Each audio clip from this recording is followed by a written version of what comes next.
All right, I'm back at my favorite place on Earth as of today, the Desert Botanical Garden. At one point, I called Gdansk Bay, Poland, my favorite place on Earth, but all that changed about a year ago when I was in Phoenix during the pandemic lockdowns in Seattle. And one thing I like about Phoenix, and I got quite a bit of reinforcement this week, is that I feel accepted for who I am. I had big reservations about how to handle my first day at work because of all the bad experiences I had back home in Seattle. People didn't accept me for having my different ways in life, sexual orientation, religion, and all that. And my first day at work, when I got to the office, I was debating internally how much of that should I let out of the closet. And before I knew it, I felt very comfortable of letting it all out. And so they all know that I'm solosexual. They all know that I'm not very religious, even though I respect other people's religion.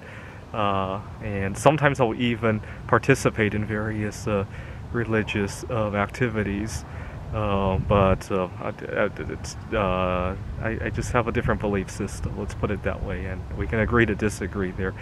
And I'm very pleased I was able to let all that out of the closet. Over in Seattle, that would not work, right? You're just not part of the team anymore if you're different, right? Here, we could be different together, right? And I really got...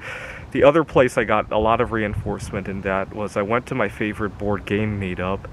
I love the game Azul, and at the board game meetup, we sometimes play Azul. I wrote the #1 AI for that game, and my opponents still remember me. And actually, when I first got out of my car after arriving in Phoenix and went into my Airbnb, it really felt like it hadn't been that long since I left. It felt like I went on a business trip to Seattle, the business trip lasting a year, that is, and come back home, right, and went to sleep. It really did feel like that. It was very awkward. The time in Seattle just completely disappeared as soon as I got here.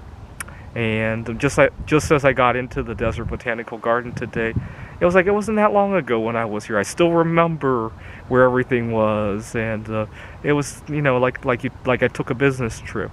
I could swear the trip back to Seattle, the 1 year trip back to Seattle, didn't feel all that much longer than some of the actual business trips that I've taken in my lifetime. It really didn't. But that's because I had so much drama in Seattle that I would prefer to forget. That's probably why.